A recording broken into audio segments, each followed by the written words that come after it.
Hello and welcome to my first video and the first part in making of the Maomao outfit that she wears in light novel 5 at the Western capital.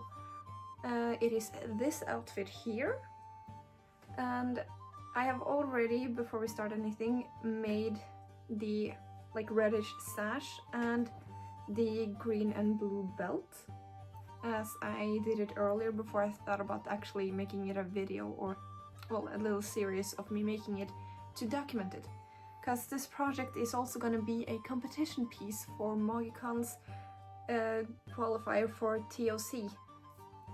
So I hope I will get it done in time, crossing my fingers. This is being filmed on December 15th and the competition is on June 21st. So I got like half a year on me, which should be enough, I hope. Everything in this costume is going to be hand-sewn though, so that will prolong the process a lot. But I'm aiming for more of a historical accuracy within this costume rather than just having it look like the character. And I'm gonna focus more on filming the process of sewing and how I create the clothing items and such. And before we get into any of the actual making of the kirtle, I just want to have a little talk about my general plans for this costume, since it is the first video, and I hope that if someone want to continue watching and see the finished result too of this whole costume, that it will just have some information and my plan and such. And my plan is to make it as historically correct as I possibly can by using all the techniques that I know was used in the time period, which it's not a really set time limit and time period. I mean, it is just the Middle Ages. The apothecary diaries is just anything in the Middle Ages, because it's switching between some of the styles, which I do not really complain much about, because it makes it easier with a broader spectrum to just be able to move it a little bit up and down depending on what they're describing and what I see and feel will be most reasonable to do. And as it is also described in the light novel, it is that the hanfu that she is wearing is actually modified into Western style clothing, which from the style and how it's cut and looks on her, I will assume is like a mid 1500s dress, like Tudor era, you know, Anne Boleyn style. So then it will have like a kirtle and a Spanish farthingale and yeah, such like that. And it is also said in the light novel that she does actually have a hooped skirt underneath, which I find really fun that they did mention that, as that was used. So I'm gonna be making it. And it was some talk about also using a corset, like a boned bodice or something, but it was ultimately dropped using that bone thing because she did not really need the support from it, and they did not have time to make it to her while she was in the Western capital. But I'm going to make it because I need the support. I am not as flat as she is. And then I can just make it a full kirtle with a Spanish farthingale underneath, of course. And then with the jacket on top again, that is just a normal hanfu jacket. It is a specific style, but I do not know how to pronounce it. But we'll see. And it's also when we see a picture of hanfus, specifically the style of hanfu that Maomao usually wear when she's not wearing her servant outfits or regular everyday outfits, it is quite similar in the silhouette of the Tudor period too, of what they were using.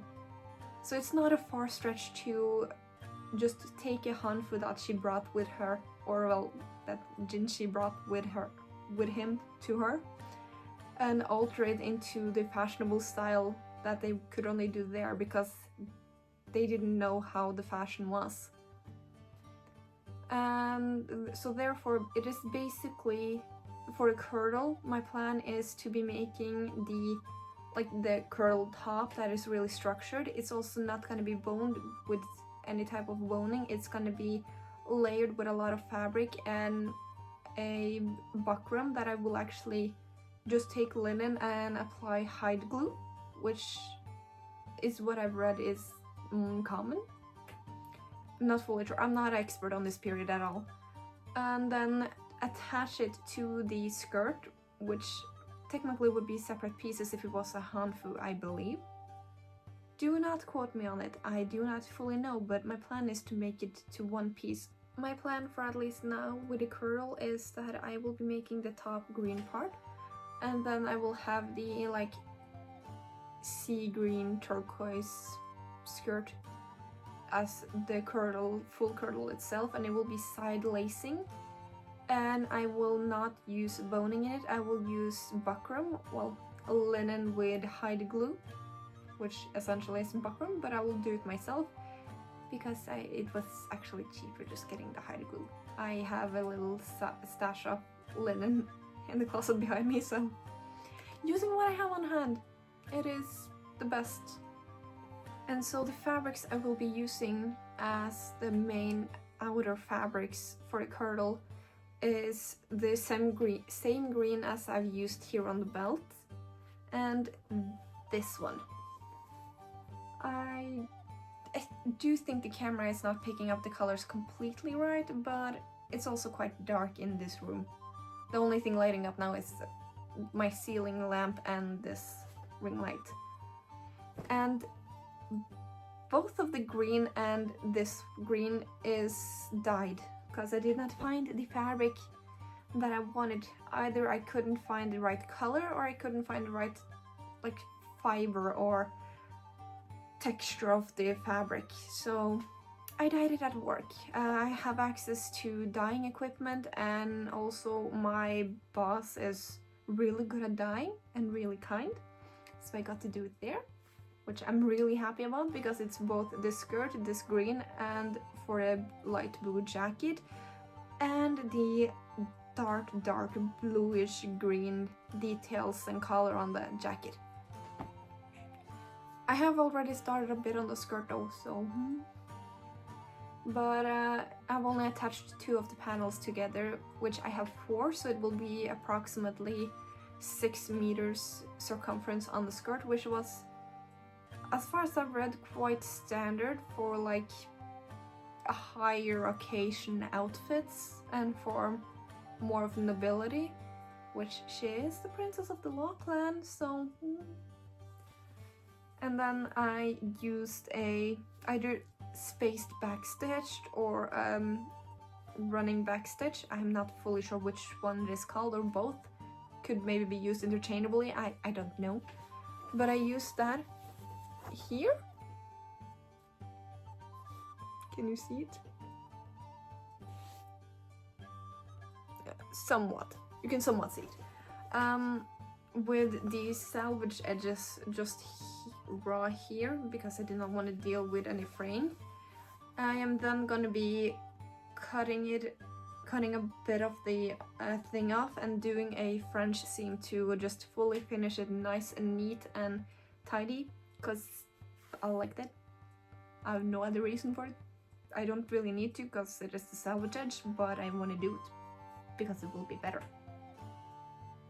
So yeah. I also just want to clarify, this is not a tutorial whatsoever. This is my first time making a kirtle. I have made a couple hanfus before, but nothing really actually historically correct, more so just on feel and what I have found out over research, because I've done her garden party too, which I can show a picture of my garden party outfit here.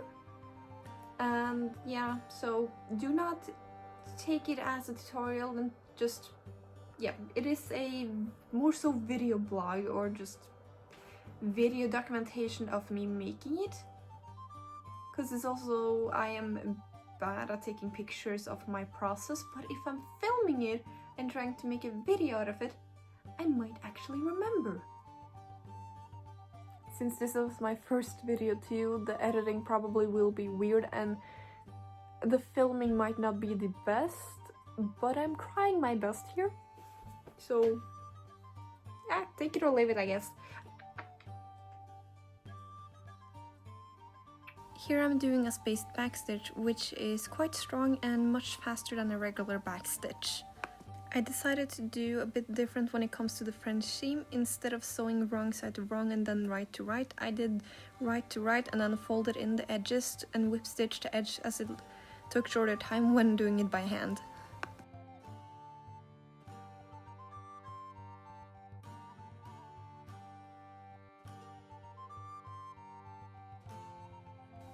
Before I started on the kirtle top, I had to make the stiffened linen canvas using hide glue, a cup of water that can be heated up, a big brush and a stir stick.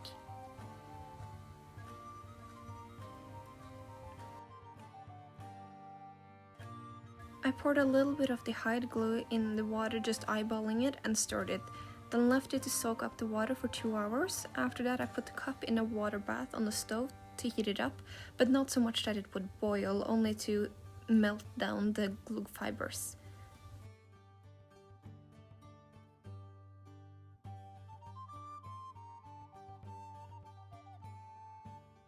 While I was waiting, I started the patterning process, which was quite straightforward as my measurements matched the pattern in the Tudor tailor with just minor adjustments.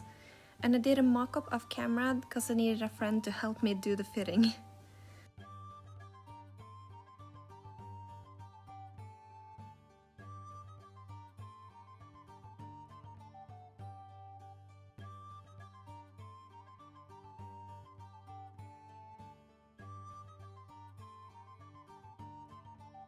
Applying the hide glue mix to the linen canvas is just like painting on any other type of liquid glue.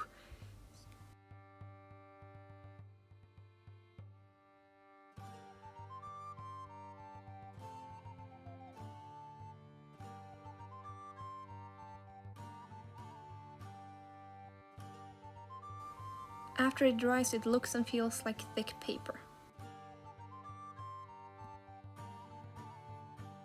I then cut out a smaller version of the front panel in the stiffened fabric, so it does not go all the way to the sides or to the top.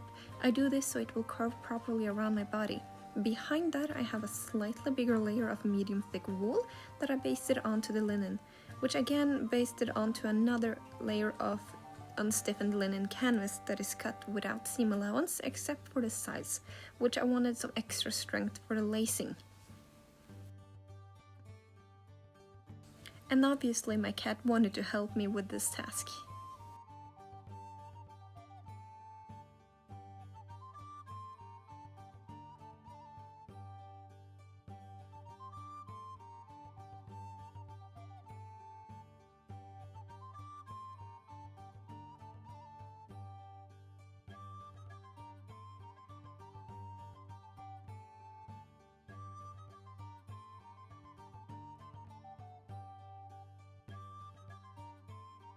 I then whip stitched around all the edges on both the stiffened linen canvas and the wool layer to make it move more as one layer instead of separates.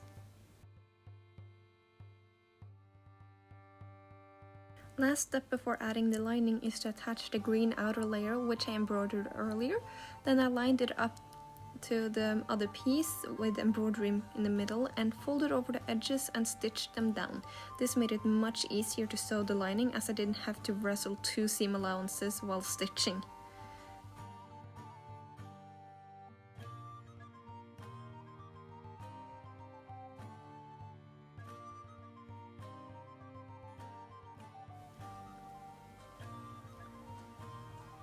I used the fabric as a guide to cut the lining out as it was just rough cutout. I then pinned it on and started to fold the edges in so that there would be no raw edges, making sure that the lining wouldn't show to the outside. It can be a bit finicky, so I took my time with it.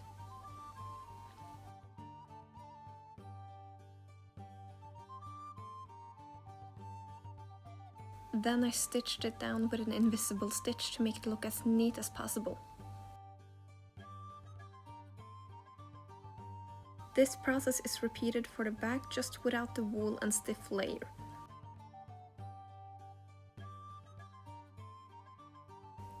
Then it was time for eyelets. I marked it so it would spiral lace.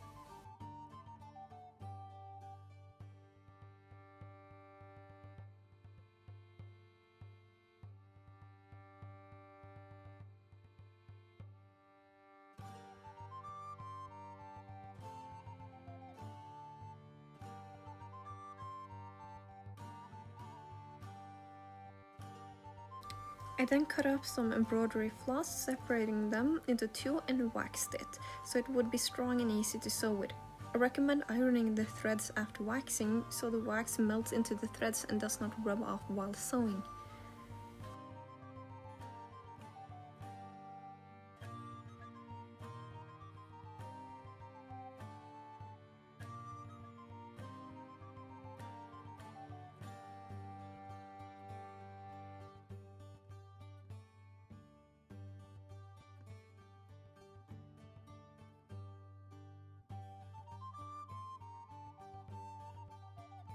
I used an awl and a knitting needle to make the holes before stitching, and after I finished sewing it, then I went in with the awl again to push the holes into shape again.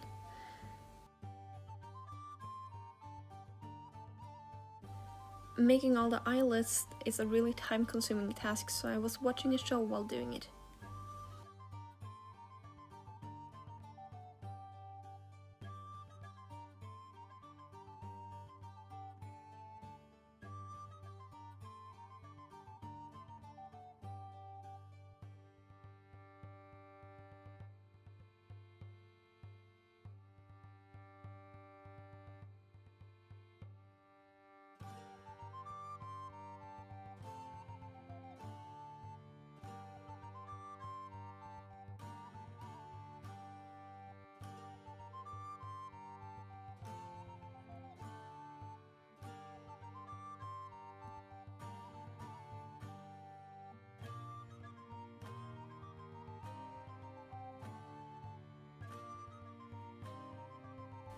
The last step on the top before attaching the skirt is to sew on the shoulder straps. I do not remember the name of the stitch, but it makes the seam practically invisible when done.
Attaching the skirt was simple. I just pinned it in between the lining and outer layer and whipped it on both sides in the front and back.